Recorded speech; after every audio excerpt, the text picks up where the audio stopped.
Thank you, Carl. Can everybody hear me okay? All right, I'm not used to using this kind of a microphone, so hopefully I won't mess this up too bad. Thank you for coming. I really do appreciate it. It was, Carl and I were talking last night. 7 years ago, I met Carl when I did some work for Remax. They had a program called Momentum, which was a broker training event. And Carl attended those sessions. And then after that, and as Carl likes to say, I never thought I could learn anything from a guy from Springfield, Missouri. But Carl and I started working together about 7 years ago.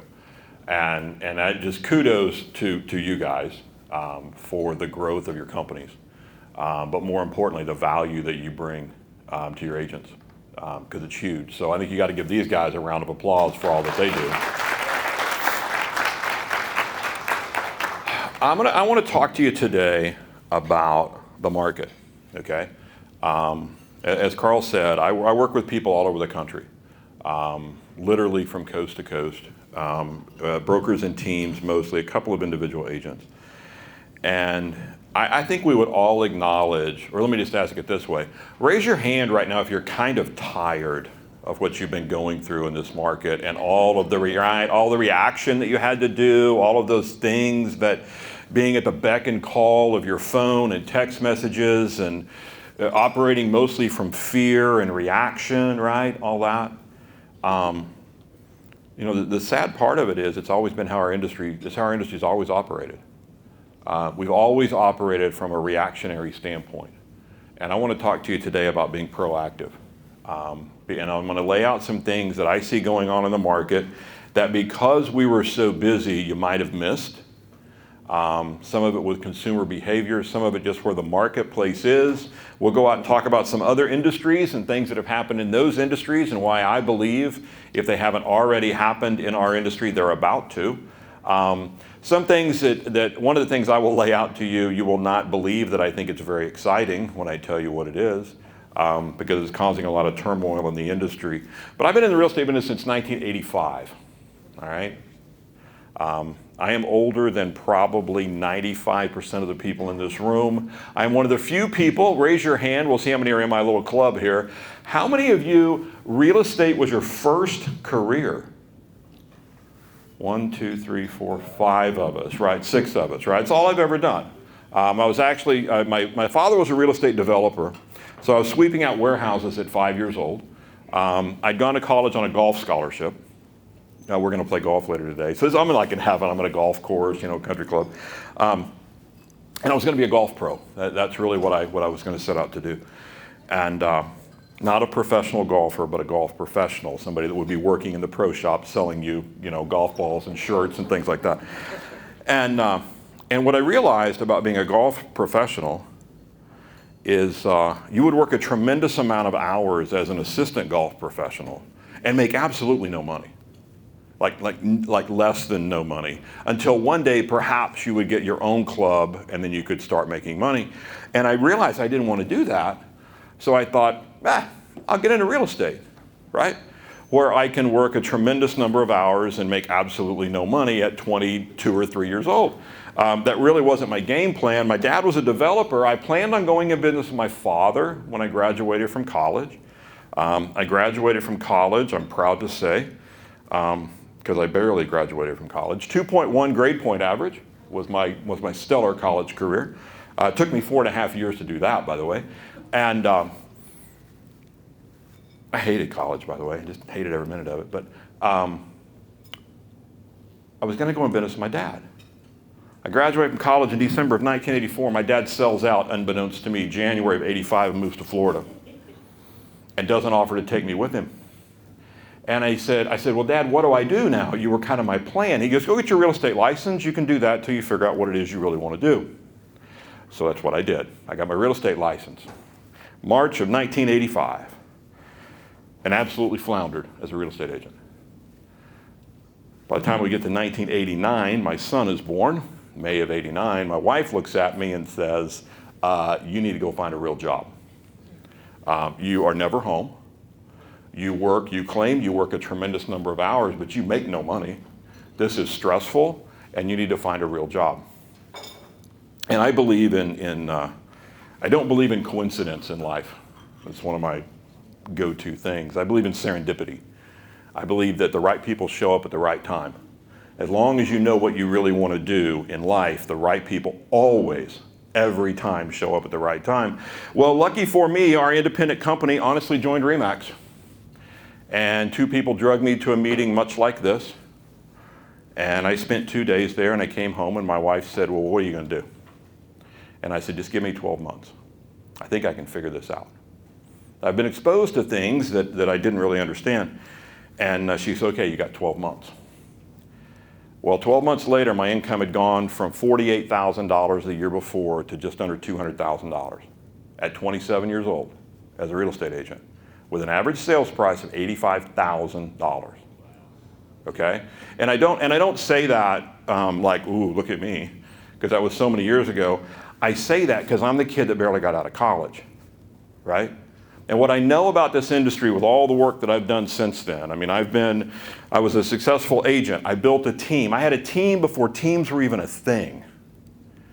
I then took over a real estate office and grew it. I then took over a RE/MAX region and did that. And then about 7 years ago, I started Seed of Field Consulting. I'm a golfer, guys. This is my sweet spot right here. I always tell people everything I learned in life, pretty much everything I learned, I either learned on the golf course or I learned from my dad. My dad was a very successful serial entrepreneur. My dad is the guy that would tell you he never worked a day in his life, although everybody that knew him said he was the hardest working man they ever met because he loved what he did. I am very lucky to have spent my entire life with that mindset. This is not work to me. Selling property was not work. Running a brokerage was not work. Running the region was not work. This is not work. This is fun. I love this. You give me a group of people, a microphone, and a PowerPoint, I'm in heaven. I could talk to you guys for weeks, okay? Because I passionately believe a few things about real estate. One of the main things is, if you do the right things, if you, for lack of a better word, which you'll see, this is kind of the theme for today, if you turn pro, anyone can be successful in real estate. It's not like, only young people can do it, only old people can do it, whether you have a college degree or you barely got out of college like me, or you have a GED from high school. Your body type doesn't matter. It doesn't matter, honestly, whether you're male or female. None of this matters. What matters is, are you doing the right things? Are you doing the right things day in, day out in your business? Are you being proactive in your business? And I will tell you that in 35 years of doing this, we're not as an industry, are we? We are not proactive as an industry. We've always reacted. And the last couple of years, you've had to react more than you've ever had to react, haven't you? And it's exhausting. But what I know is it's always exhausting when you're reacting to the whims of other people. It's not life lived at its highest level. Life lived at its highest level is figuring out what you want to go do and then go do it. And the right people will always show up at the right time, every single solitary time, to help you. This is one of my basic rules of life. That the biggest challenge we really have is we don't know what we want to do. And what I would contend to you is, if you can get crystal clear on what it is you want to do, the right people always show up to help you. I believe the problem we have in life is, because we don't know what we want to do, the right people are there and we miss them. The people that we could align ourselves with to get where we want to go, we miss them because we don't know what we want to do. I firmly believe this. Nobody will ever get me off of this. I've lived it. I've lived it in many ways, and you guys have too if you're weird like me and you go off and think a lot. The parts of your life when you made a big gain, it's because you made a decision to make a big gain. The one thing we know about real estate sales is that time doesn't cure this thing. When I first got in real estate, that's really what I thought was going to happen, right? It's like, okay, so I get in real estate, I do $1 million in sales in my first 6 months. Because my dad had sold out and he had cash and he decided he needed to buy a few things back, so I was my dad's realtor for the first 6 months. The next year I did about twice that. And I thought, oh, here we go. This is going to be simple. That means that first year I do $1 million, second year I do 2, third year I'm going to do 4, fourth year I'm going to do 8. If I hang out long enough, this is going to kick in. The problem was it didn't. Third year I did like $1.5 million. Fourth year I'm back down around $1 million, and I'm like, this sucks. And then I made a decision. I made a decision to get good, to turn pro, if you will. That's what I want to talk to you about today. It's never more important than it is in this market right now, because while you guys have been so busy, while as an industry we have been incredibly busy, there are things happening behind the scenes that I don't know that you noticed. And it's all designed to erode you. That's a pretty strong comment, but I'll show you what I mean in a minute. It is all designed to get between you and your clients. That is the play. That is what is going on. So I want to try to arm you today with some things that I think you can use to stop that by turning pro. So Colin Cowherd, this is my favorite quote. It's become my favorite quote. I don't know if you know who Colin Cowherd is. He's a sports talk guy. But one day I'm listening and he makes this comment. Most people go through their whole life and never get leverage, and that's really sad. But what's worse is when you have leverage and you don't use it. And in the marketplace that we've been in for the last few years, I'm guessing that you felt like you didn't have a lot of leverage. You just kind of had to go where people forced you to go. And I was watching this thing play out, and I'm like, you guys have tremendous leverage. Tremendous leverage. So here's some issues that are currently shaping the market. Number one, we've been on an 8-year market run. Okay? I've been doing this for 30 years. 35 years, I guess. I've seen the ups and downs. It is a cyclical business. It always has been a cyclical business. How many of you have been in the business less than 8 years? Okay. What you're going through, what you have been through, is not normal. Okay? Doesn't mean that it's good, doesn't mean that it's bad, it's just not a normal market.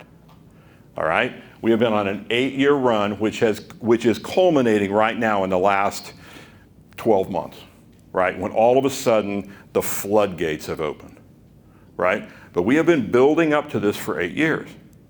So by the show of hands, if you 8 years, if we roll the clock back 8 years, some of you did not participate when we were in the opposite market that we've been in right now. Just as stressful,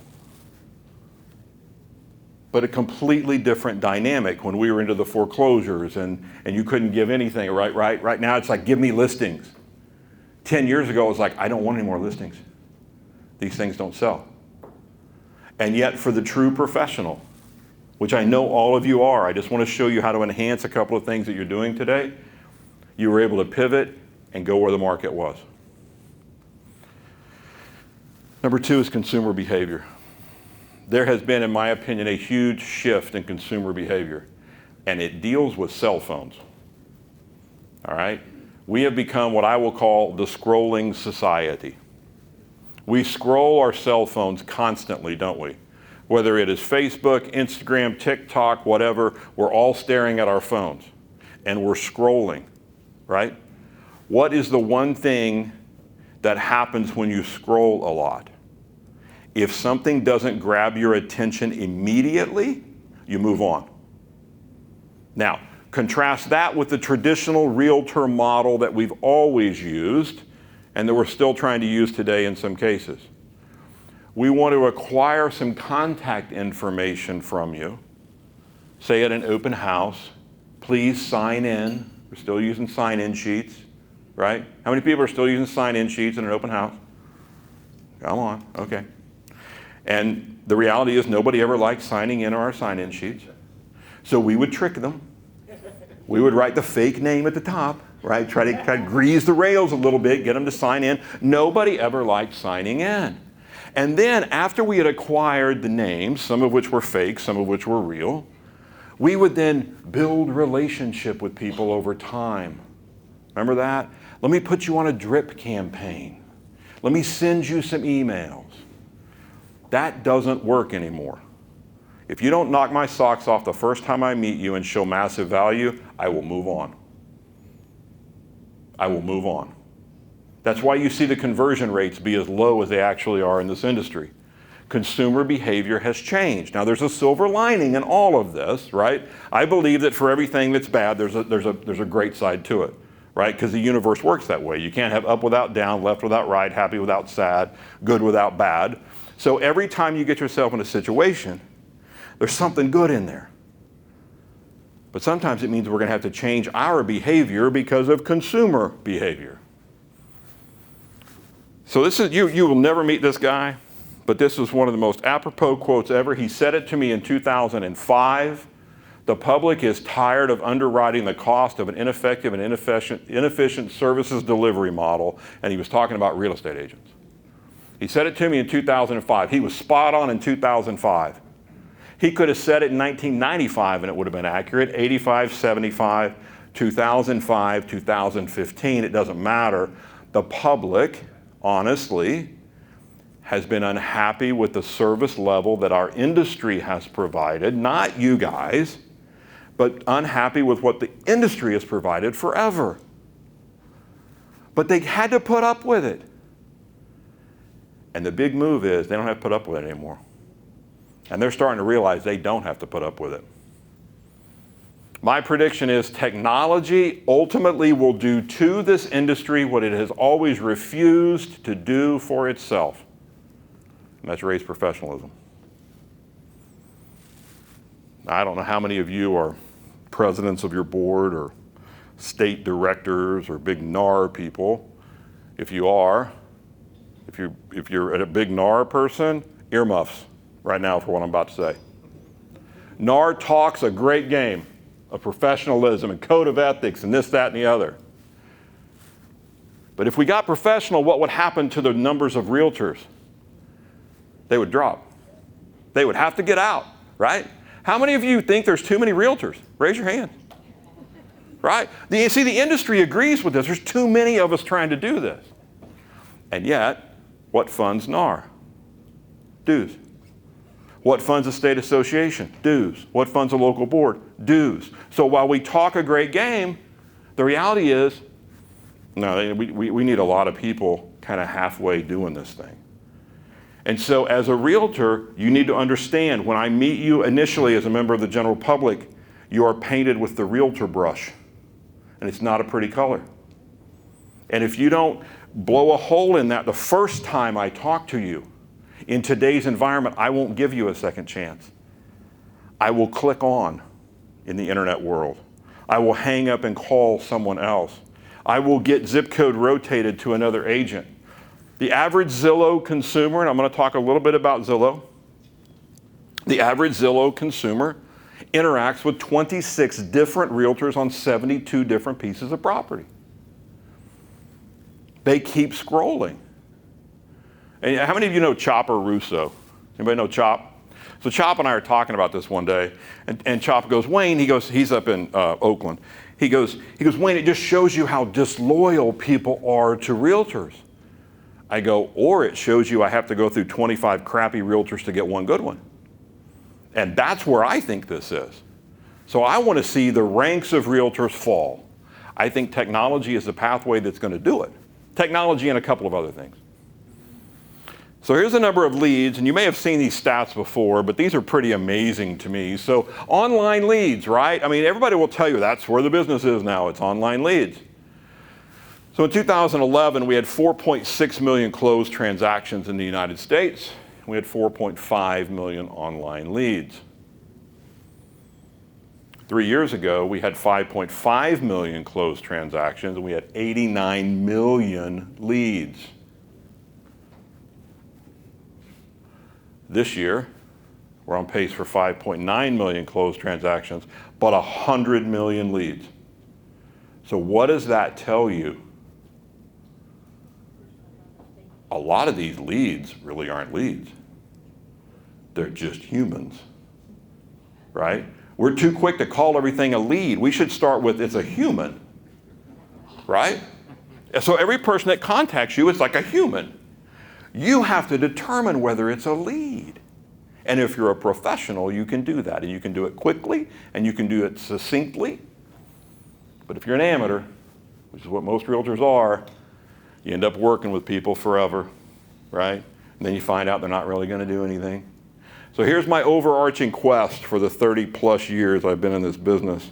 I want to try to prove it to realtors once and for all that you do not have to lose your life in order to be a successful real estate agent. You don't. There's no correlation between the amount of money someone makes and the number of hours they work. It's like the big realtor lie. I hear it all the time from people, right? Well, I'd love to make more money, but I'm out of time. No, there's no correlation. Because I know people that are working 80 hours a week making 40 grand doing this. And I know people working less than 40 hours a week making 800,000, $1 million. So there can't be this hardwired connection, right? That's why we got into this. We're entrepreneurs.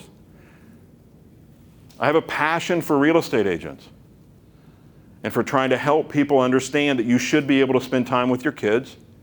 You should be able to not miss dinners and all of those things, right? Because that's why we do this. And the only reason, honestly, that we work so many hours is we work with a bunch of people that aren't going to do anything. That's how you lose your life as a realtor. You show property endlessly to somebody. And then the mantra becomes, well, I've worked with them so long now, Wayne, I got to keep going. I got to get paid, right? Stop. Just stop it. You don't have to do that. This was a lesson I learned at 27 years old. I learned how this game worked. Because it's a game, and it has rules. And once you understand the rules, then you start laying some strategies in. And it's never more important than in the marketplace that we are somewhat coming out of and heading into. Amazon has killed shopping malls, hasn't it? They're dead. And the online world has got its target on you. Because the online world is trying to do to you what Amazon did to shopping malls. Now here's the correlations that I draw from this. Nobody ever really liked going to the mall. After you were like 13 or 14 years old and you couldn't drive yet, and it's where you could go hang out on a Saturday. But other than that, as adults, we never liked going to the mall, did we? I mean, you had to park like away. And then, like, if you wanted to go to a store, there wasn't a door right by that store. You had to go in like a door, and then you had to go find your store and walk by all the stuff you didn't really want to get to the store. And then if it was raining, it was all of those things. Well, the bottom line is, for our industry, the public never liked dealing with us either. And so if you don't think for 1 minute that Zillow is trying to turn you into a shopping mall, you're crazy. And if you don't think Truly is trying to do, you don't think all these plays are trying to do this, you're crazy. Now here's the interesting part. Have you noticed what there's a huge resurgence in now? In the retail sector. Anyone? How many of you are Amazon Prime?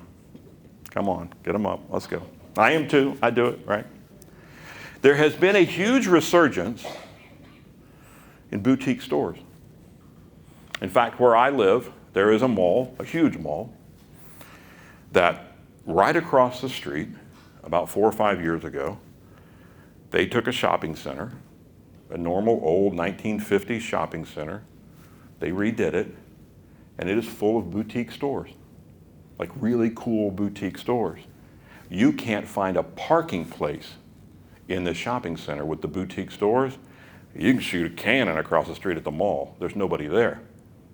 And this is, to me, kind of the line in the sand for you guys. Okay, for us. You have to bring the boutique level experience to the real estate transaction. Let me say that again. You have to bring the boutique level experience when I deal with you to the real estate transaction.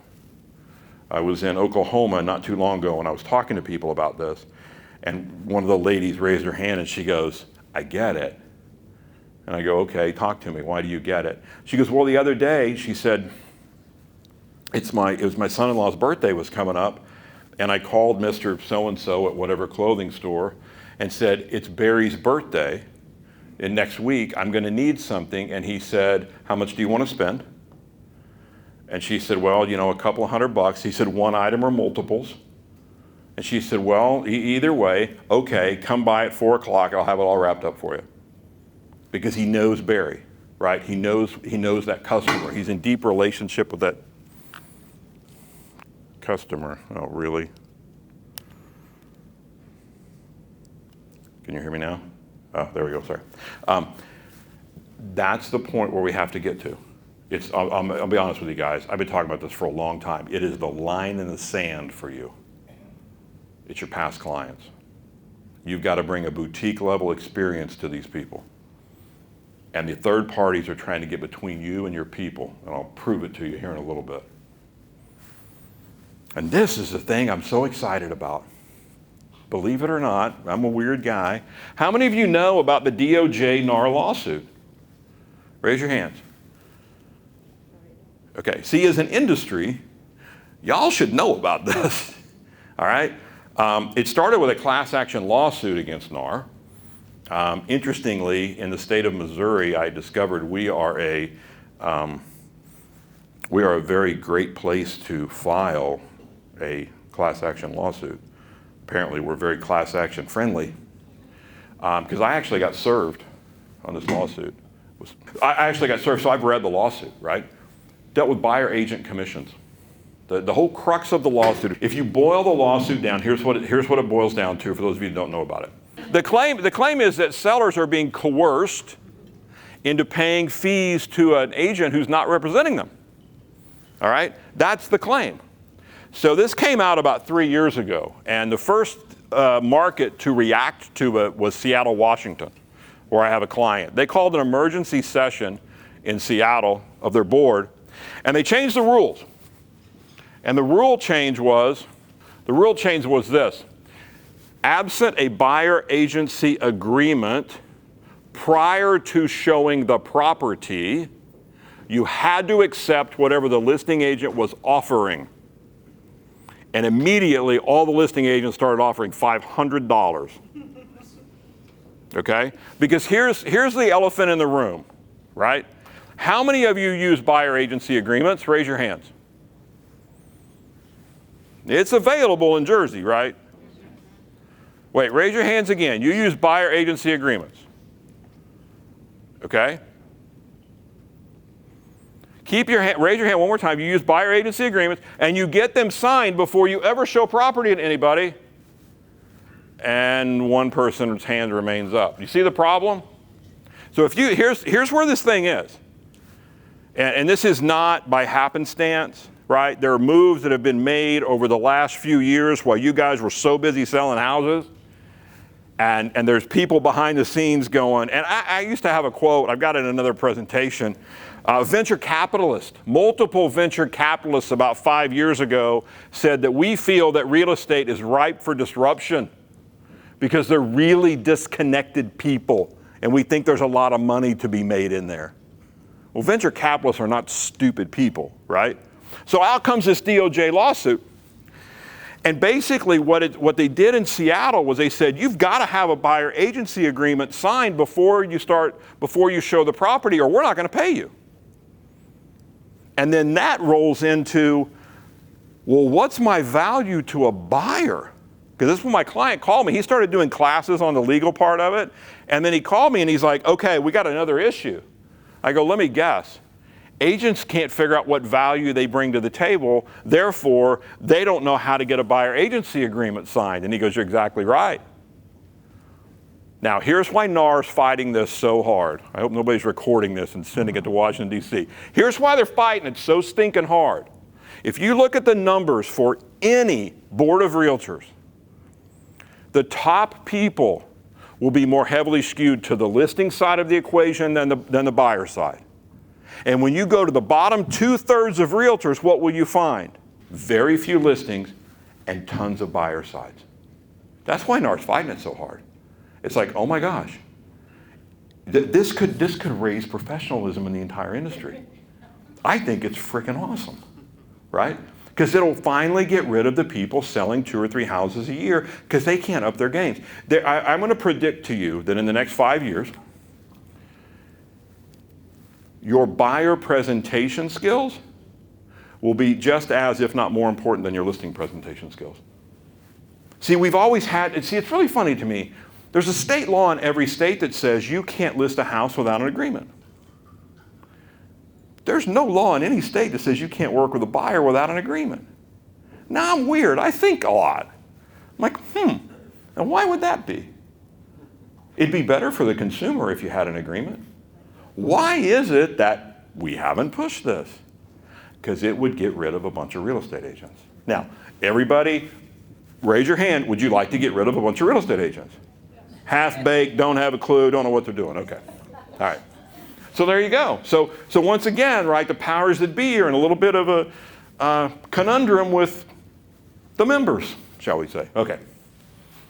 Oh, wow, that's hard to see. Okay, I just want to give you some overall market stats. Average market time in the U.S. right now is about 17 days. Okay. That further shreds your value proposition to a seller, by the way. Let me tell you one of the things y'all ought to stop doing. Okay? Stop going on Facebook and saying, I just sold this house in 4 hours with 17 offers. Stop it. Because what you're saying to the public is, oh man, this is simple. Look at all this money I'm making for no effort, right? And it's just going to, it's forcing, and we just don't see what we're doing, right? Is Rocco here? No, seriously, is Rocco here? Rocco's not here this morning, is he? No, he's not. Copy Rocco's posts on Facebook regarding working with his clients if you haven't seen them. They're awesome. I've showed people all over the country about them. Because he doesn't talk about how quickly he did something. He talks about that relationship with the consumer. All right? So we got to kind of just tweak what we're doing a little bit, change the game. Average market time, 17 days. Housing supply, last 12 months. I don't mean to bore you with stats, but I do think it's quasi-important. We're still underwater on housing supply. We're not as underwater as we were. You guys are probably starting to feel this now, right? We're starting to see a little bit more inventory in the average price ranges. Marketplace still has a tremendous amount of steam, but we're not getting 15 offers in 3 hours. We're getting maybe a couple of 3 offers in a day, something like that. Public perception is what? Oh, it's really slow now. I hear real estate's really slow. What do you mean we didn't get 15 offers, right? And we went through this summer, didn't you? When you got a listing and you didn't get 15 offers in 4 hours, like, oh my God, what have I done wrong? Right? Okay. Buyer traffic. I'm sorry that the lighting's not awesome. Let's just say that there's a color on here for very weak buyer traffic. I mean, there's a dot for it. It's nowhere in the U.S. The buyer traffic is still very, very strong. Okay? It's not as strong as it was. There's no doubt about that. The marketplace is still very, very strong. And here's why. So on the left, you have the 25-year running average of payment to income. Okay? So for the last 25 years, the average American spent 23.6% of their monthly income on housing. Okay? For the last 5 years, it's been 20.1%. All right? And today, because of the escalation in prices, right, but still incredibly low rates, we're at 20.5%. Okay? So you're probably hearing people say this. We saw a lot of buyers pull out of the market in the last few months, didn't we? They're like, you know what, I'm tired of playing this game. I'm going to wait for it to cool off. Right? Well, it's not going to cool off. Okay? It's not going to cool off because rates are still incredibly low. All right? So here's what I think is going to happen. Again, I'm a golfer, so a lot of what I learned on the golf course. You may not have ever realized this, but when you have rain, when it's raining, on the back end of a rainstorm, it'll rain really, really hard and then it'll stop. Has anybody ever realized that? Maybe not. But when you're a golfer and you're in a rain delay, you start to notice these things. And I would look at people and go, oh, it's raining really hard now. We're about ready to go out and play again. That's about to happen in real estate. You're about to get a flood, I think. Because statistically, over 70% of homeowners in the United States in the last 6 months have contemplated selling their property. But they didn't put it on the market. Why? They're trying to time the market, right?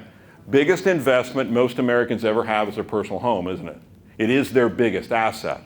This is a once-in-a-lifetime opportunity to maximize the earning power of your largest asset. But every month it kept going up. So people have been sitting around the kitchen table for 6 months going, you know, we really probably ought to sell this and do something else. And then, of course, from the other side of the table, what does the other person say? But where would we go? I would love to sell my house if I knew where I could go. I'm going to show you a strategy that is literally working for people all over the country that we devised. So you can stop that conversation, or at least have a different narrative with these people, okay? So here's something for Black Knight. Should home price appreciation continue at its current rate, and the 30-year rates go to 3.5 by the end of next year, the national payment to income ratio would hit 21.6 by the end of this year, right? So currently rates are what, 3.1, 3.2-ish, right? So if we go to 3.5 with the current appreciation, we'll be at 21.6 by the end of the year, still a full 2 percentage points under the 25-year running average, okay? Here's the projections on interest rates from various sources. Freddie Mac, Fannie Mae, MBA, and NAR. Here's where they think it's going to go. So you'd see in the second quarter of 2022, we'd be at 3.45. This is what they're projecting. By the way, I'm going to get, so you don't have to take pictures. I'm going to get these to Carl, and you can get copies of the slides, okay? And then I'll tell you where I get this stuff, and then I'm also going to tell you should subscribe to what I subscribe to here in a minute.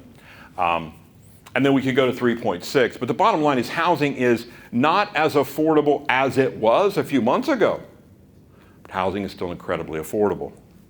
That's a message that you need to be delivering to your clients. Do not let third parties deliver that information to the clients. You've got to push that information to them, okay? And then here's historical rates by decade. For those of you that haven't been in this business for a while, or if you're really young, you don't remember the old interest rates that some of us remember in the room. When I got in the real estate business, and I sound like such an old fuddy-duddy now, but when I got in the real estate business in 1985, there was no fixed rate money. It was all adjustables. How many of you sold property in the days of the adjustable rate mortgage? Not very many of us anymore, right? And some of you have a look on your face like, what? How about points? You ever been in a market where people had to pay points? Anybody know what a point is? A point was cash up front, 1% of the loan amount. You had to pay 2 points to even get a loan. And then when you got a loan, it was on a 3-1 arm or a 5-2 arm, adjustable rate mortgage, and the rates started at about 8.5%, 9%. And yet people still bought homes, right? People still bought houses, okay? So don't get totally caught up in it, but you have to do a couple of things with your people. The marketplace I believe you have today is a marketplace you're going to have for the next 18 to 24 months. It's going to be incredibly competitive, right? And if you up your game, you won't have to be as reactionary, perhaps, as you've been over the last few months. Overall, the marketplace is moving faster than the industry is. The industry's kind of gotten exposed in the last few months, the last year or so, that we aren't providing the level of service that the consumer wanted. And y'all need to fix it. And because the industry's not going to, but as individuals in this room, you can do it. I'm very passionate about this. I'm very passionate about what I believe. Third parties have seen the amount of money being generated, like I said earlier, the venture capitalist guys, and they've decided they want to get in there and get a little bit of it. This was the Zillow play. You realize Zillow's trying to get between you and your customers, right? Do you also realize that we created a perfect vehicle for them to do this? Because we don't stay in contact with our past clients. I'll dig into that here in a little bit. It's a small business issue. It's not just real estate. Agents with marginal past client systems are losing their clients to active prospectors and discount models. I'm not going to ask for a show of hands, but I will tell you what I know. There are a lot of people in the real estate industry who have been very successful realtors. And in the last couple of years, they're like, what in the heck is going on? This is the hottest real estate market in 35 years, and I don't have a ticket to the dance. And I don't know why. And it's because of past client systems. It's because of a lack of past client systems. Because now we have teams, we have lead aggregators, we have all of these things, and they're actively prospecting. So one of the things that I want to lay out for you today is you want to capitalize on the average agent's inability to be really great at this and stay in flow with their people. And you don't ever want one of your people to go back out to one of the portals again. Ever. It should never leave your circle. But that takes some work on your part. On the listing side, you guys feeling this? The pressure is at an all-time high on commissions. Anybody feeling that? One of the things we've seen nationally is when someone calls you about listing their property, right? And that part of the model hasn't really changed. The way the consumer works their way through the listing side hasn't changed. The way the buyer works has changed massively because of the internet, okay? One of the things we've learned, though, is in that initial phone call that you get from a seller, earlier and earlier in the phone call now, the question is, what's your commission, right? And I will tell you there's only one answer to that question on the initial phone call. My commissions are completely negotiable. When can I come out and talk to you? Okay? Change your dialogue. My commissions are completely negotiable. When can I come out and talk to you? Because I can't tell you the number of people that have said, I charge 6%, I charge 7%. Okay, thanks, bye. Moving on, scrolling, right? And your ability to protect your fees in today's world is driven by your ability to make a great presentation, right? Y'all get that? That's how you protect your fees, right? How you show me how you're better than the other people that you might have talked to. So just change your dialogue, because that question's coming up earlier and earlier in the conversation. Interestingly, if you get into the mind of the consumer, okay, how do consumers find the agent they list their house with? Have you ever sat around and thought about that? Right? Do they find listing agents online? As a general rule, not yet. Now, I've talked to some people that used to be with Zillow, that were really high with Zillow, and I said, it looks to me like the ultimate play for all the online guys is to get to the listing side. The buyers are just a way to get eyeballs. And he goes, oh no, we've talked about that a lot. Ultimately, we want to get to the listing side. We want those listing leads. That's, to me, the back end of the iBuyer programs that everybody's running now. It creates a listing lead, right? They're going to come in, and everybody talk, you know iBuyers, right? Everybody's familiar with the iBuyer program. They're going to come in and they'll buy your house, but it's at a steep discount. And most people, other than unless they want the convenience of it, they don't want it. But what have they just generated? They've generated a listing lead. And what are they going to do with that listing lead? They're going to sell it back to you, even if it's one of your people, right? I watched this happen years ago with the reload business. Used to, and reload was a thing. It's not really much of a thing anymore. But when someone was getting transferred, they would, you'd get a call from somebody, hey, I'm getting transferred, and you go out and make the presentation, and then you'd get a call from the reload company, and they'd go, by the way, you owe us 30%, 25% back then. And it's like, no, I've already talked to them. They're my guys. Sorry, I'm not going to pay you. And they're like, oh, okay, thanks. And so then they figured out how to tie the transferee's benefit package to whether they got their 25%. And then all of a sudden you went into closings and you're like, I'm not paying them. And the transferee would get on the phone and go, look, I already knew Wayne. He shouldn't have to. Oh, really? Okay. Click. Hey, dude, here's the deal. If they don't get their 25%, I don't get my relocation package. Sorry. And as soon as that was in play, then what happened?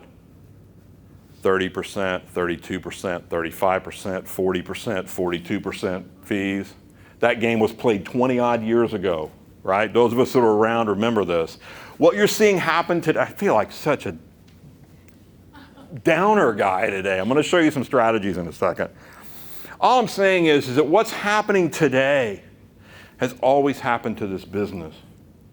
But with the aid of technology and Wall Street, now they got the money to fade this thing for a while till it works. That's why Zillow continues to run at a loss. They're playing the long game, right? They're getting more and more eyeballs, more and more traffic. 98% of consumers start their search online.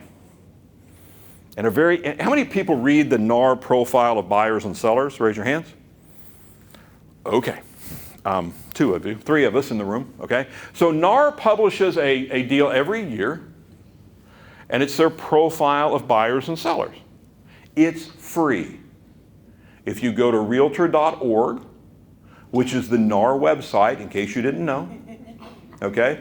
Go to realtor.org, click on the downloads, and you can download every year the NAR profile of buyers and sellers. It is the best work NAR does all year, in my opinion. It's free for you to download. It is a wealth of information. Buying patterns, patterns of sellers, why they hire the agent that they hire. 40% of all buyers are referred to their real estate agent. 76% of buyers after the transaction say they would refer their agent to someone else. Only 13% actually do. Sellers only interview one person to sell their house 77% of the time. There's a lot of great information in there, right? But as an industry, we're not students of the game. And I'm telling you, I'm begging you, become a student of the game. Start trying to figure out where this thing is headed and go get in front of it. Okay? It's huge. Don't react. It's going to sneak up on you like a thief in the night. Don't let it do that. It requires you to do a little study every day. Start reading a few different things about your industry. On the buyer side, how many of you got blamed in the last few months for not getting a house purchased for your buyer? Not that many people, a few people. That was a whole new dynamic, right? So if you're a listing agent, I became a really strong listing agent. If you're a listing agent, you know the rules of the game going in. If this thing doesn't sell, it's going to be your fault, right? You didn't do enough marketing, you didn't hold it open enough, you didn't this, that, or the other. But buyers, oh, that was always a happy phone call. There's another house today. Let's go look. And in the old model, right, it was always, hey, there's a house today. Okay, well, kids have got ball games. Give me the address. Let me drive by. If we like it, we'll call you. Maybe, I don't know, Sunday, Monday? Could look at it Sunday, Monday? Oh, yeah, that'd be good. You guys drive by. Let me know. Marketplace we've been in, what's it been? Hey, there's a new house on the market. Oh, never mind. It's gone. Right? Totally different dynamic, right? So if you're a strong listing agent, here's the rule of the game. Always has been. You have to master the skill set of delivering distasteful information to people on a regular basis without them blaming you. That's the rule of being a great listing agent. That's what you must do, right? Now you're having to do that with buyers, right? And yet, for all the junk I just threw on the table, opportunity abounds. There's more opportunity right now in real estate than there's ever been, in my opinion, right? That's what I want to try to show you. What are those places where you can get in and you can leverage this thing? Because as Colin Cowherd said, most people go through their life and never get leverage, and that's sad. What's even worse is when you have it, you don't use it. And you all have leverage. You have big leverage, and the reason you have leverage is you're really good. You're really good at what you do. Please understand one concept about the listing side of the equation, because this market is getting ready to turn more toward listings again. Maybe not massively, but there's going to be more listings. Here's what I want you to understand about how a consumer works their way through the listing. Number one, a lot of people try to do this themselves, right? That's the FSBO people. Number two, if they're not going to try to do it themselves, but they have an agent that they've used before, that they really enjoyed the process, they'll call that agent, won't they? Now, if they don't have that, what's their next step? They ask their friend, do you know of an agent? And if they don't have that, what's the last step? Sellers don't go online. They call a name. They call a name realtor. Buyers go online. Buyers go online first. Sellers don't. Sellers call a name realtor, right? This is still a benefactor of the old model. The name realtors had the advertising dollar, the positioning, the geographic farms, the this, that, and the other. That's how the public does this on the listing side. On the buyer side, 98% of the time they go to the internet first.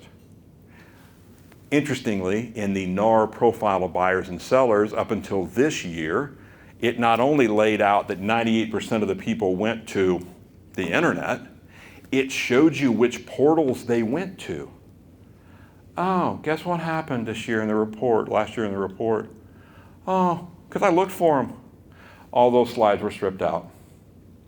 Because NAR doesn't want you to know where everybody's going. Because they're going to Zillow. I hate to tell you, I hate to break it to you, they're going to Zillow first. Zillow's positioned themselves. Now, does that mean that we're out of business? No, not at all. Not at all. But it does mean you got to do what they can't do. You got to do what they can't do. You got to provide boutique level service. So there is a great book. I don't expect you to read it, but it's a great book called The Blue Ocean Strategy. How many of you have ever read, it's a test, Carl. How many of you have ever read The Blue Ocean Strategy? Okay, perfect, just like Carl said it would be. He's like, Wayne, what's this blue water thing you talk about, right? So there's a great book called The Blue Ocean Strategy, all right? And it's a business book. I read a lot of business books. And what it lays out is that every marketplace is made up of two oceans. For everything, every market is made up of two oceans, a red ocean and a blue ocean, okay? The red ocean is the known market space. The blue ocean is the market space that nobody sees. And the reason the red ocean is red is because it's bloody, because everybody's fighting for the same pieces of business. So the premise of the book is, rather than getting in there and battling it out with everybody else in your market, just stop and look over here, and there's a blue ocean where nobody is, okay? This thing is very apropos, although they never mention real estate in it, it's very apropos for where our industry is today. Red ocean is the MLS. It got bloody over the last few months, didn't it, in the MLS? Bidding wars, snarky agents, snarky clients, it was bloody. The blue ocean is the unknown and untapped market space that nobody's paying any attention to. Right? Remember, over 70% of homeowners in the last 6 months have said, you know what? We really ought to do this. And I started thinking about this a few months ago as I was in a couple of realtor Facebook groups. And I'm sure you guys have them here too, and people were like, hey, I've got a buyer for XYZ. Do you have anything coming up? Please call me, right? In the spirit of cooperation. And then I started realizing that some of these people were writing out really specific things their buyers needed. I need 5 bedrooms, 3 baths in this subdivision between this price range and this price range. Does anybody have anything coming up? And I keep reading these and I'm like, why don't you just go find it for them? You know what your people are looking for. Why don't you take an action step and figure out how to do what they really want you to do anyway? And yet here came all the, oh, I might have something coming up. I don't know, let me call my people, right? Our industry reliance on multi-list as a go-to place has lessened your value proposition as a realtor. So what I would challenge you with today is, how many of you sell commercial property? It's a different world, isn't it? Yeah. You got to find deals if you're a commercial realtor because there's no MLS, right? I mean, there's LoopNet, there's CoStar, but that ain't MLS. So when you have a buyer for a commercial piece of property, what do? You have to ask them a tremendous number of questions on the front end. What are you looking for? What rate of return you want? What cap rate do you want? Where do you want it to be? This, that, and the other. Let me see what I can go find. And what must you do? You go start calling people that have those properties. You go, I got a buyer, right? I got a buyer. And then you're waiting for the person that says, you know what, I'd sell it, but I don't want the cash. This would have to be a 1031 exchange. So now you got to go find me one. All right, what do you want? Da-da-da-da-da-da. Here we go again, right? And then that guy goes, well, I don't want the cash either. Got to find me one. And before you know it, you set up all these dominoes. And that's where the residential market is. Okay? You can do the same thing in residential. And it creates this really cool scenario. 10 strategies for today's market. Actually, just 10 strategies for any market. Okay? Number one, embrace what your role is in this deal. Once and for all, let's embrace what the role is. Real estate agent, is that what you are? You an agent? Nah, you're not an agent. And people started realizing about 15 years, do you need to say something to me? Oh, no, you were standing there with your hands on your hip like, Wayne, you need to stop. Okay. I thought maybe they sent you up here to say Wayne needs to take a break. Okay. About 15 years ago, people were like, oh, I'm not a real estate agent. I'm a consultant. Real estate consultant starts showing up on all these business cards, right? Oh, I'm not just an agent, I'm a consultant. And my attitude was always, if you're a consultant, I'll know by talking to you. You don't need to put it on your business card. By the way, that doesn't get it anymore. What do you need to become? You got to be my strategist and my trusted advisor. You got to position yourself with your people to where they wouldn't think of doing a real estate transaction without you because you bring so much to the table. You're loyal. They're loyal to you. And it allows you to just kind of thumb your nose at everything else. And I'll give you the classic analogy that actually came up yesterday in a meeting, and it was so apropos because I think everything happens the way it's supposed to. So I was supposed to tell you this today, and Ruchi, you know what I'm about to say because you were there. So IBM used to be the big thing, right? And then Microsoft swallowed them up. And now IBM doesn't exist anymore. So think of Microsoft, or think of Zillow as being Microsoft, all right? Now here's a little test for you. Raise your hand if you have an iPhone by brand. Most of the room. Because what you have to become is Apple. No, I'm serious. What you have to become is Apple, right? Zillow is Microsoft. Zillow is Bill Gates. You need to be Steve Jobs. Because Bill Gates said, we're going to just do a whole lot of stuff for a whole lot of people, right? And Steve Jobs, if you've never read, and I don't know how much you all read, I will tell you probably not as much as you used to, and you need to read more. But have you ever read the book Jobs by Walter Isaacson? Raise your hand. Go buy the book Jobs. It's about Steve Jobs. And one of the key points, he's building Apple, then they kick him out. Then Apple tanks. Then they go ask him to please come back. And in that moment when he comes back, he sits down with all of their top level people.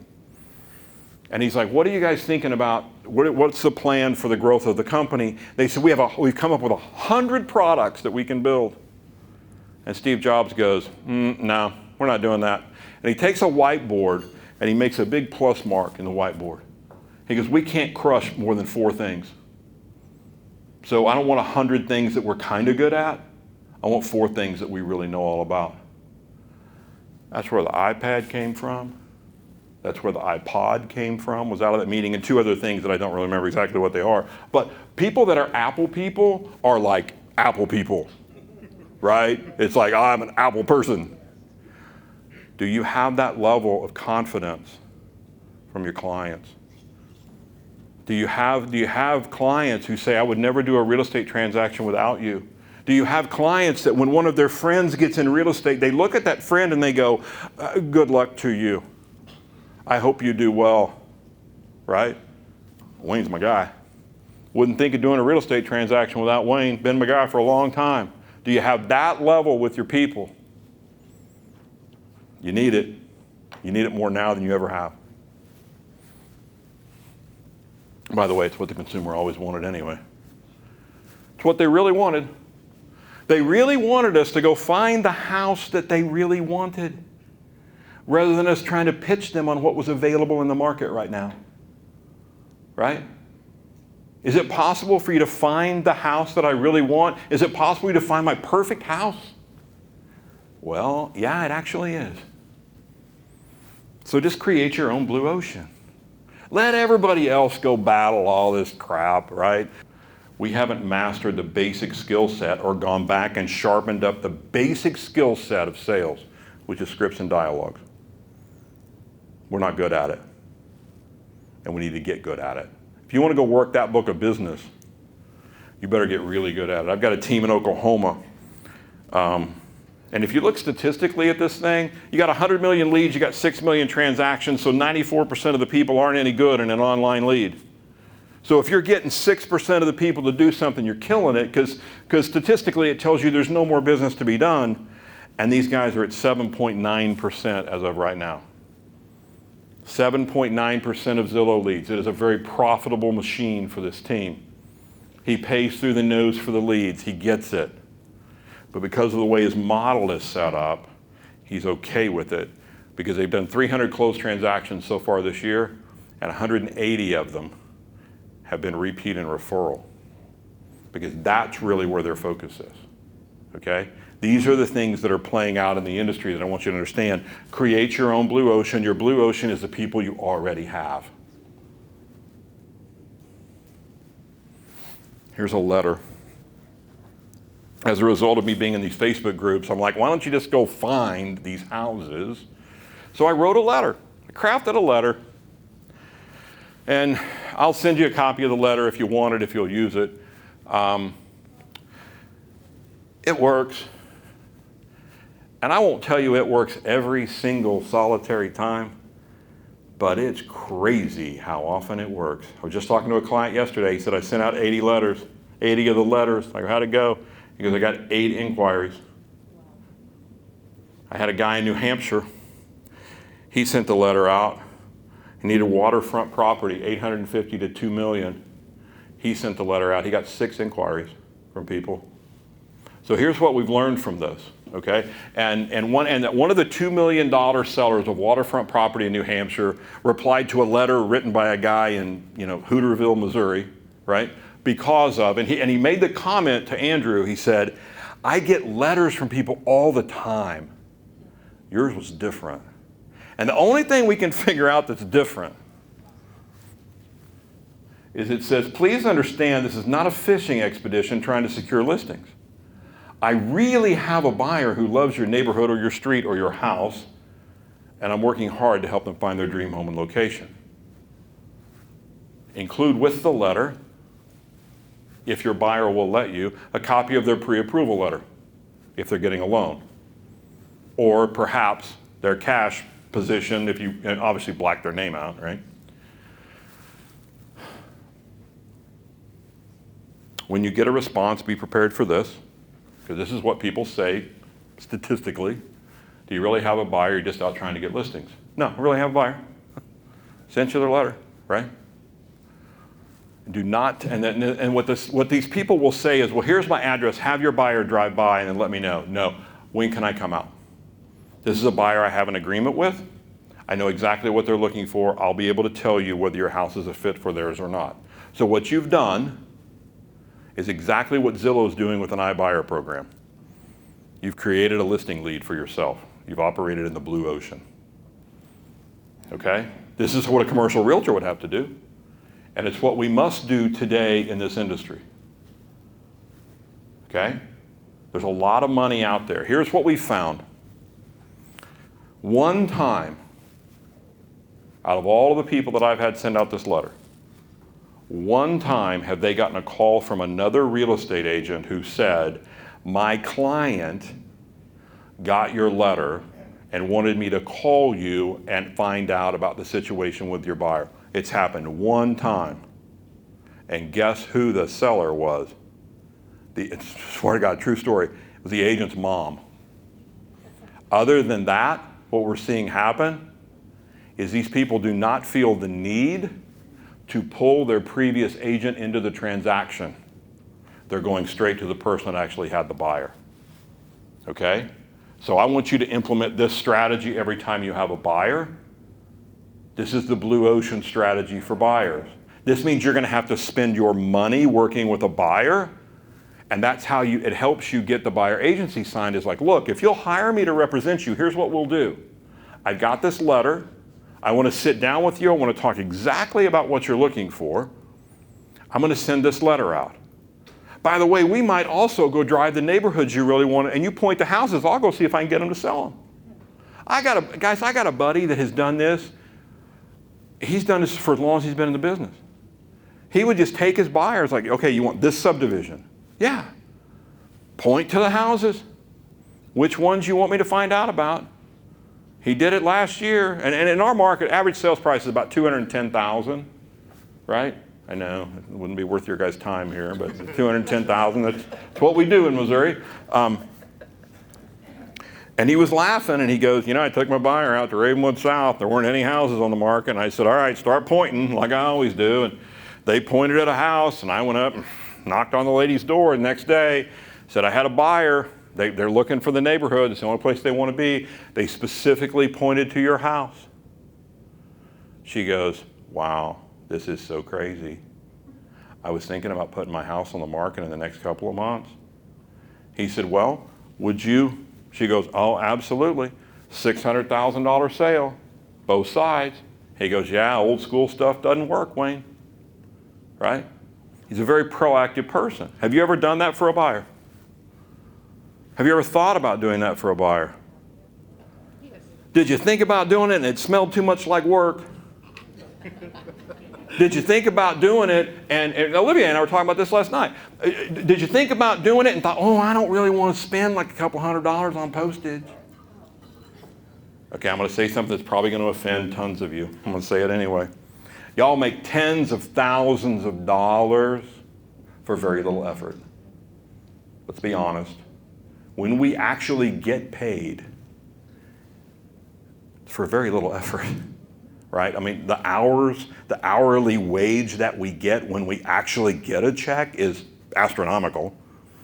And we shroud it in, but Wayne, you don't understand how many people I work with that I don't get paid on. That ain't my fault. That is not my fault as a consumer, that you choose to work with a bunch of people who don't pay you. And so therefore you have to charge me more. Why don't you go get better at what you do, and then maybe you could charge me less? And that's where the consumer mindset is today, right? So if you're willing to go the extra yard for people, now you're my trusted advisor. Now you actually have a strategy for me. Now I want to work with you. Now I'm going to tell my friends, you need to call this person because they're completely different. And you have your own blue ocean. This can also be used with potential sellers. How many of you right now have somebody that said, hey, I'd sell my house, I just don't know where I would go? Raise your hands. Okay, call them. You got a strategy now, right? I want to sit down. I want you to describe your perfect house for me. I want you to tell me exactly where it would be, and I'm going to see if I can find it for you. This thing's getting results.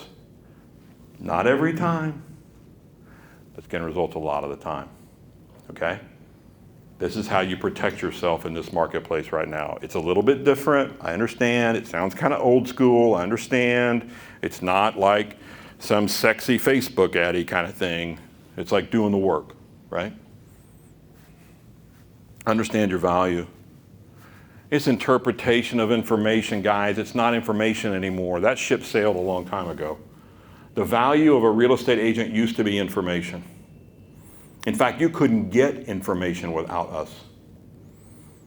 Now, there's going to be like no hands go up when I say this. How many of you remember Multilis books?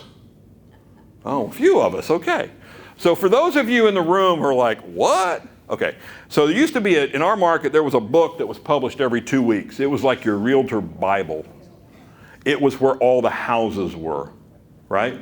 There were 9 houses, 9 properties to a page, one crappy black and white picture taken by the Board of Realtors photographer who didn't care if he got it right, a bunch of cryptic information underneath. There was a bunch of codes, that's where HVAC came from, and we thought, oh, nobody's going to understand this. Let me explain to you what HVAC means, right? And that was our Bible. And the book came out every 2 weeks, right? So the dialogue back then was, hey, the deadline for the book is tomorrow.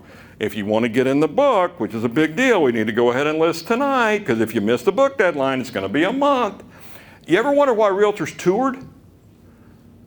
I don't think y'all tour anymore, do you? Tour new listings? Although some companies still do it. That's a holdover from Multilis book days. You had to go on tour every week because the damn thing wasn't going to hit the book for 2 more weeks or a month. It was the only way you could find out about property, which was the only reason we had sales meetings. And yet some of this stuff is still going on. Okay, sorry. So your value today is not info. It's interpretation of the info people already have. Used to, people would call and say, Wayne, I think I want to buy a house. Well, come on in. Let's talk about what you need. Let me see what I can find you. Now what do? I want to see this one, and this one. And I've already got the taxes, and I've looked at all this stuff online. Whoa, now's what's my value to you? Got to have negotiation strategies for these people. Got to take them outside of the MLS, right? Now, you guys are lucky that I'm talking to you about this, because not a lot of people in your markets are thinking this way. They're riding the wave, right? It's like, oh, I'm making so much money. I've seen so many new realtors get in and go, oh, I'm so cool. I'm like, you don't have a clue yet. Wait till this thing crashes into the shore, right? Sorry, I'm a realist. Clients aren't coming to you for information. They're coming to you for strategy and communication, nothing more, nothing less. What's your strategy for me? How can you make my transaction easier? What's your communication protocol? How are you going to communicate with me? Not only today, but on throughout the process. What guarantees are you going to make me? Can I fire you anytime I want to? Cancellation guarantee is a huge value proposition, folks. 3 Ds of success. Number 1, you've got to differentiate yourself from the other realtors because they don't like us. And I am still a realtor. I still have my license in Missouri. I still have my broker's license. I am still a realtor.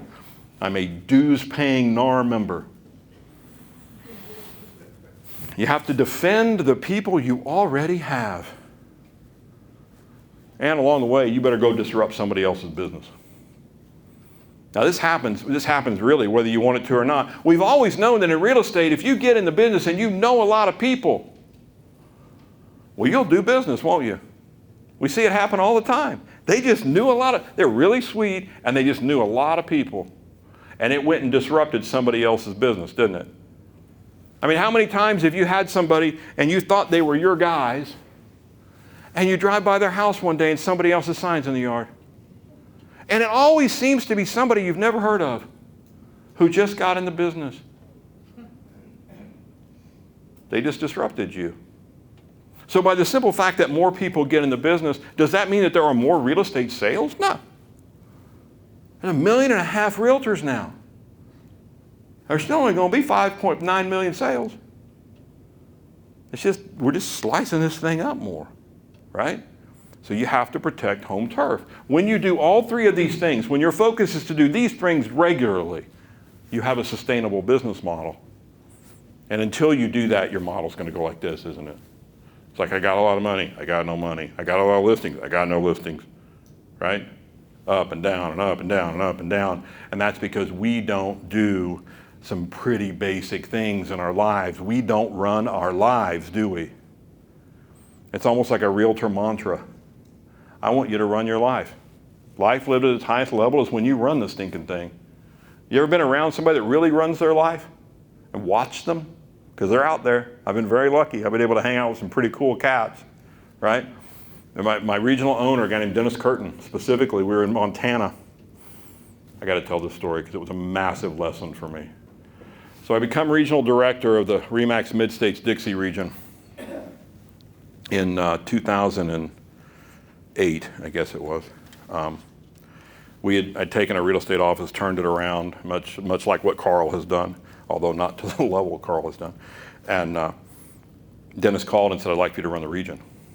And I'm like, well, I'll come up and talk to you, but I'm probably going to say no. And so I did it, and ended up 3 bottles of wine and a nice dinner later. I was regional director. But so I'm there about 6 months, and he calls me one day and he said, hey, why don't you and your wife and the girls come out to my house in Montana, and let's just hang out for a week. I'm like, okay, that's cool. That'd be a lot of fun. Let me talk to Kathy, get back with you. My next phone call was a guy named Jim Sutton, who was my cohort. He actually ran Dixie, I ran Mid-States. And he goes, hey, what's new? And I go, oh, not much. I said, I just got off the phone with Dennis. Totally innocent. And Dennis, invited me to come out to Montana, spend a week. And he's like, what? Dennis asked you to come to Montana? I'm like, yeah. I didn't think anything about it. He goes, I've been here 14 years. He's never asked me to come to Montana. And I was like, oh. So I don't call Dennis back, right? So then he calls me and he goes, hey, what'd you ever decide about Montana? And I said, well, Dennis, I said, here's the deal. I kind of mentioned this to Sutton, And, he was a little upset. And Dennis goes, oh. And then here's the great lesson. He goes, oh, okay, Wayne. You know what? Here's what I want to tell you. I will totally respect how you run your life. And he said, if you run your life by going around and asking other people if it's okay if you do things you want to do, I will totally respect that. I run my life the way I want to. I do the things I want to do when I want to do them. And I asked you to come to Montana because I wanted to hang out with you. So I want you to respect that as well. Now, are we done? And I'm like, oh, I got it, Dennis. I'm in for Montana, right? And so I go, and so I'm there with him for a week. And he frustrated the tar out of me because I would send him an email, and then he would not reply. And it was like a big deal to me, but apparently it wasn't a big deal to him, and da-da-da-da-da. And I watched him for a week. And I try to live by this axiom, right? He would get up every morning. I got it before he did. He would get up every morning, and he would open up his iPad, and he'd go through his emails. And then he would shut his iPad when he was done, and we would go about our morning. And he would never think again about what might or might not be on that iPad. He would come in again at lunch, and he would open it up again, and he would go through them, and he would shut it, and we would go do whatever we were going to do. He would do it again before dinner and again before he went to bed. And I watched this every day, and what was so cool, what is to this day so cool about Dennis, and Carl knows Dennis, he is where he is. He's not thinking about anything other than what he's doing in that moment because he's running his life. I want you guys to run your lives. I really do. Life lived at its highest level is where you're making the decisions for yourself. You're not reacting. Now that means you do have to upgrade your skill set, right? You have to learn how to be, I invented a word a few years ago, you have to learn how to be progressive, not progressive, but progressive. The combination of being very polite to people, but also being aggressive. What I have learned is, if you're polite, you can be pretty aggressive with people and say, no, I'm sorry, that doesn't work for me. Life's all about delivery, right? Okay. The importance of your differentiation at initial contact cannot be overstated. You got to knock my socks off the first time I meet you.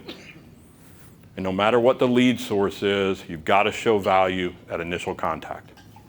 All right, so anytime you meet a buyer, anytime you meet anyone, here's my 4-step qualification process. It's really, really simple. 4 questions you need to work into the conversation with every human that you meet in your work life, right? First thing we got to determine is, do they have a desire to do a transaction? Because not everyone does. Think open houses as I go through this, right? Not everybody that comes to your open house really has a desire to buy a house. They were just like early to pick up their kid. They're always the ones that show up right before the end of the open house too, right? And then they want to talk. Right? Do they have the ability? Now that simply means, are they paying cash or getting a loan, right? And do they have something that has to happen before they could make a purchase? Baggage is what I call it, right? So do they have the ability to do a transaction? Thirdly, would you like some help? And the question, honestly, is that simple. Would you like some help? Some people will say, no. Okay, have a nice day. And then if they would like some help, could I interview to be the person that helps you? Right? If you get 4 yeses, you got a lead. If you don't get 4 yeses, you just had a conversation with a human. Move on, right?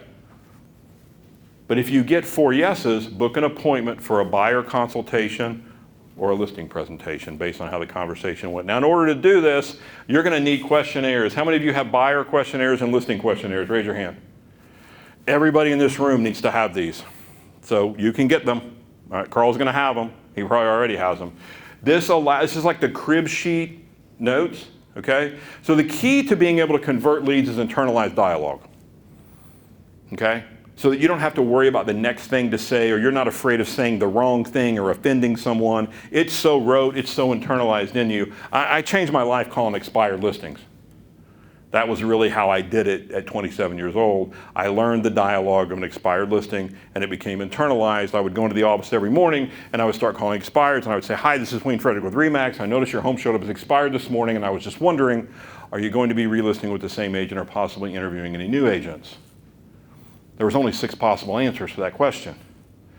I was ready for all 6 of them because it was so internalized, it was so rote. and it resonated with people. And this is why I know that for every person in this room, if you want to scale your business, you can, because I did. I just figured out how this worked, right? And then I took the action steps to make it work. It's all about internalized dialogue. These will help you with some internalized dialogue or just crib sheet questions, right? So that you don't have these long, awkward silences or, gosh, what do I ask next? Or I'm so afraid of saying the wrong thing, so I don't say anything, which is kind of the wrong thing, because my trusted advisor is not afraid to tell me what I need to do. Upgrade your past client systems. If you don't get anything else, get number 5. Upgrade your past client systems, please. 2 issues. Smaller databases, not bigger ones. And increasing the number of contacts and more vibrant engagement with a smaller group of people. That is the issue. Invoke Pareto's Law on your database and identify your 20%ers. Y'all know Pareto's Law. If you've ever heard me, I always talk about Pareto's Law, right? You know Pareto's Law? It's the 80-20 principle. It's a law. There are 80% people in your database and there are 20% people in your database. You can drive your business through the 20%ers. Every time a phone rings, you have to ask yourself, is this going to be an 80% person or a 20% person? If it's a 20% person, I want to get really close to them. If it's an 80% person, I want to politely get away from them as fast as I possibly can. As a guy named Jim Good taught me years ago, the goal of any contact, outgoing or incoming, is to identify a potential client. It is not to try to turn everybody into a client. It is to take them through a process. So invoke Pareto's Law. It's a law. You'll walk on 20% of the carpets in your house 80% of the time. You'll wear 20% of the clothes in your closet 80% of the time. You'll go to 20% of the restaurants in town. We went to Steakhouse 85 last night, like we always do. And you'll order from 20% of the menu 80% of the time because it's a law. Don't fight it. Not everybody is equal. Not everybody carries equal weight in your business every day. Not every lead is the same. Get close to the 20%ers. How many of you have the RE/MAX First app? If you're a RE/MAX agent, awesome. If you don't, y'all are missing it. This thing does effectively really predict who's making the moves that people make. I did the Coach's Corner for RE/MAX, so we did 6 cities. I did Denver, Vegas, Phoenix, Baltimore, Boston, Minneapolis. And out of those classes, actually they did one in Texas that I was not involved in. There's a lady that did $15 million in production this year off of the First app. And all she did was, she was a Buffini person, right, with the pop buys. And whatever the First app predicted, she would go pop by their house. She had top of mind awareness with the people. She did $15 million in production. They said she stood up and goes, 15 million because of this thing, right? So I would contend that if you're a RE/MAX agent, you should have the First app. It's going to cost you $500. Do it. Please, do it. I think you should subscribe to Keeping Current Matters. How many of you subscribe to Keeping Current Matters? Okay. Are you then turning around and sending that information out to your past clients? That's what I would suggest that you need to start doing. All those slides I showed you earlier, that's all from Keeping Current Matters. Okay, that's Steve Harney's information. I think it's the most vibrant real estate information there is right now. Okay. And the other thing, how many of you subscribe to Inman News? Yeah, not as many. It's good. I'm not a huge fan of Inman, but sometimes there's really good information in there. And what we have to start doing is we have to be providing information to our clients that they're not getting from the normal sources, right? We need to be the purveyor of information. That's how we're going to keep people close to us. That's that trusted advisor status I want you to go for.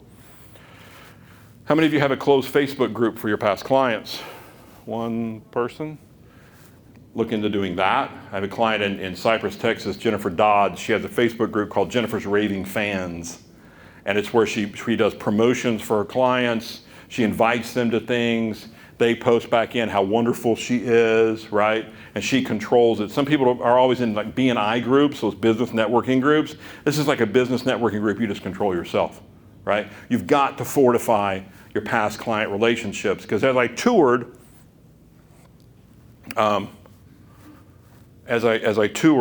with Coach's Corner, And I'll ask the same questions to you guys, okay? I'll just ask the same ones that I ask in 6 cities as I went across the country with RE/MAX. If I'm one of your past clients, how often do I hear from you and in what manner? And raise your hand if I hear from you more than 24 times a year. One person. Raise your hand if I hear from you more than 18 times a year. More than 12 times a year. More than 6 times a year. Some of you have not raised your hands yet, okay? Can we acknowledge real estate's a referral business? Agreed? 12 times a year won't keep your people, okay? It will not keep your people. You've got to get north of 24 times a year, right? Take your lesson from airlines, rental car companies, and hotels. Create a program that the more I use you, the better this is, and we can culminate it in a company party.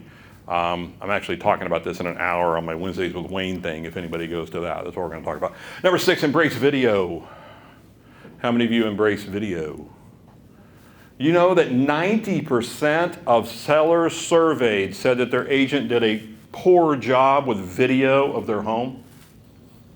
90% of the people said my agent did not do what they could have done with video. By the way, 90% of all homes videoed in the United States are over 4,000 square feet. So what it means is that if you have a big house, I'll spend the money to do video, but if it's another house, I don't want to spend that money, right? And that was it. And I'll tell you what, that was the thing I saw in this overheated market. We didn't have to do the marketing pieces that we used to have to do, right? And people pulled back and stopped doing them. That was a huge strategic mistake. Your marketing should be your marketing regardless of business. Number 7, create a conversion protocol. You have an initial conversation with someone. Then you turn around and you send them a video just fortifying that relationship. Or if it was on the phone, you say, hey, I wanted you to be able to put a name with a face. And then you turn around and you drop materials off at their house. Or better than that, take a lead from these guys and you FedEx something to their house that tells them about you. Maybe you even use the video cards, right? And it's like, oh, wait a minute, this realtor's different. Then you turn around and follow up and say, am I the kind of person you'd want to talk to? Then you acquire a client. Before you do anything, you have a consultation with them. And you get them to sign an agreement. And then you go to work for them. Now, we do this on the listing side pretty regularly. We don't do it with buyers. That's why buyers are defaulting to the internet, to the portals. Number 8, study. Become a student of the game. Spend a little bit of time every day studying, right? Either reading a biography, reading a book, studying your industry, reading Inman News, reading National Real Estate Post, something where you can have more information for me than the average agent does. Embrace what I call the power of 15. You can change your life 15 minutes a day. If you just spend 15 minutes a day doing any of the activities that you know would make your business better, your business will scale. In 15 minutes a day, you can write 10 thank you notes. You can write 10 I was thinking of you notes to your past clients. The trap is, oh no, like there's a guy, Sherm Shanklin, he was a ranch guy in Oklahoma, and basically a big piece of his business model is he wrote 5 personal notes a day to people that had land in Oklahoma, and he was a huge land guy, huge, like ridiculously big land guy in Oklahoma. And so I shared that idea with an office, and on their internal Facebook group, one of the agents said, well, I love that idea, but I'm going to change it. My goal was 25 notes a week. Sherm was 5 a day. I'm 25 a week. I immediately got in there and I'm like, that's the trap. Because if your goal is 25 a week, if you don't do any on Monday, it's no big deal, right? I'll just do 10 on Tuesday. Oh crap, then somebody calls and I got a listing appointment. Now I don't have time to write the 10 on Tuesday. That's okay, I'll do 15 on Wednesday, or I'll amortize it out over the last 3 days. Because we're realtors, we know amortization schedules. And then by the time what happens, we get to Friday and then what do? We're like, oh crap, I didn't get any of my notes written today. But that's okay. I'll just do 50 next week because my week looks pretty open. This is why we're not consistent. And consistency is the key. So every little component of your business, break it down to its smallest little pieces, and then invoke the rule of 2. Never let 2 days go by without you spending time in the power of 15. If you work out, you get this. My son, this is how I learned this. My son brought this up to me. He goes, you know, Dad, you're only 2 days away from never working out again. I'm like, you're right. He goes, well, because if you skip 2 days at the gym, before you know it, you skip 2 weeks. Then you skip 2 months, and then it's like 2 years. I'm like, oh man, there's more application here than just the gym, right? What are those little things you got to put in your business to stay on purpose? Number 9, develop great bedside manner. I watched this happen in the marketplace over the last few months.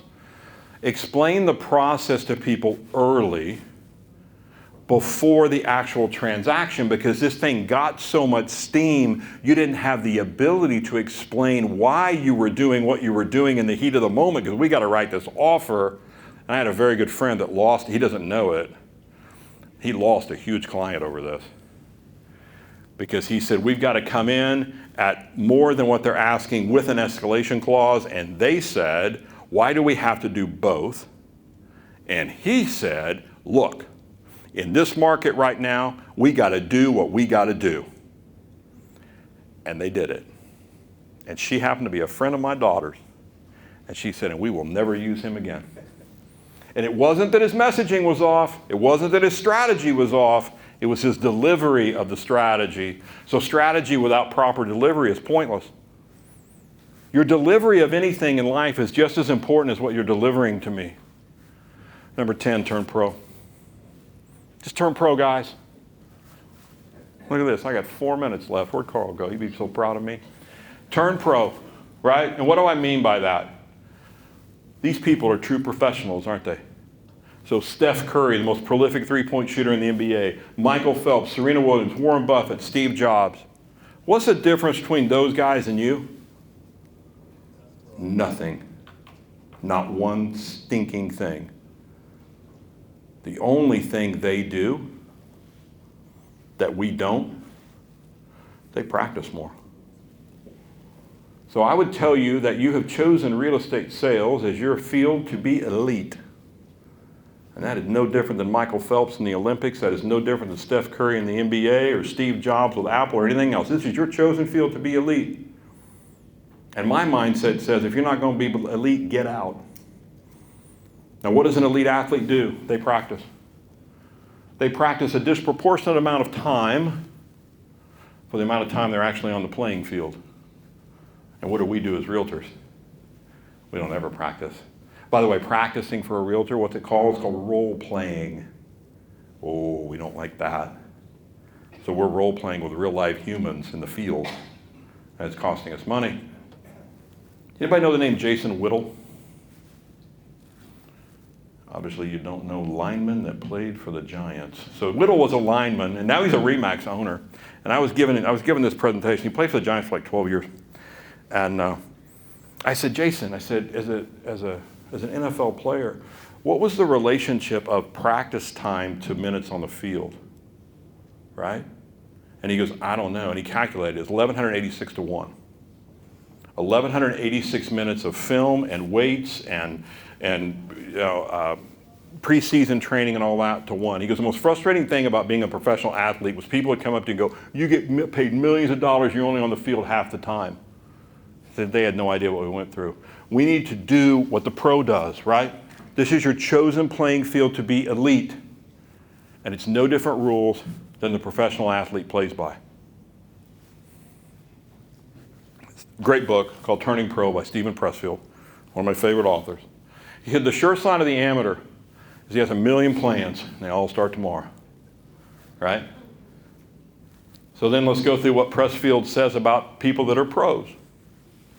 Habits and qualities of the professional. Number 1, the professional shows up every day. Number 2, they stay on the job. Number 3, they're committed to the long haul or the long game. I would contend that that is making short-term business decisions in the context of your long-term business model. Some days it's going to be awesome, some days it's not, but you're going to keep plugging away because it's all part of my bigger picture. The professional is patient. The professional trusts their model. The professional actually has a model, right? I know that if I do these things and I go 15 minutes a day in these areas and I never skip 2 days, I know that over time this will build and I will get there. They act in the face of fear. By the way, here's what I've learned. We're pretty inconsistent as a group of people. This is an industry, we're pretty inconsistent. How many of you feel like you could do more if you were more consistent? Okay, the only reason you're not consistent is you're not confident. We will consistently do those activities we are confident in. Why are we not confident? We don't practice enough, right? So when you embrace practice and you get really good at something, all of a sudden it's like, I gotta go show this off. I'm really good. I lived this with expired listings. Professional accepts no excuses, ever. As one of my mentors told me one time, you can't get yourself in a situation you didn't try to get yourself in. So don't complain about being here. Now let's figure out how to get you out of it. No excuses. It's nobody's fault but yours, right? My kids would tell you, if you called any of my children right now, any of the three, what's your dad's favorite quote? The search for someone to blame is always successful. I drilled it into their heads from the time they were little kids.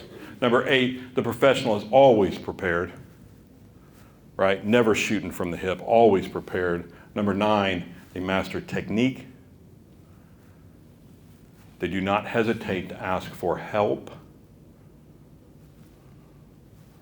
They do not take failure or success personally, right? I've seen so many realtors have taken success personally lately. I did this, I did that. No, you didn't. The market did it, right? The professional endures adversity. Because it's not, as my dad taught me, you got to be as good a loser as you are a winner, because not all this stuff's going to work. Right? My dad was he's an entrepreneur. He's like, you got to be as good a loser as you are as a winner, Wayne. It's not all going to work. You're going to make mistakes. Number 13, the professional reinvents themselves when they need to. 14, they're recognized by other professionals. They don't walk into the room and go, hey, here I am, I'm cool. The other people go, oh, there they are. They're cool, right? They don't feel the need to talk about themselves. They just do what they do because they're a pro. So my question to you is this. Are you ready to turn pro? Because the marketplace of the future will belong to those of you that are. Opportunity abounds. But it takes us really backing up, drawing the line in the sand and saying, I'm going to get really damn good at this. Because there's a lot of forces banking on the fact you're not going to. Thank you very much. It's been a pleasure.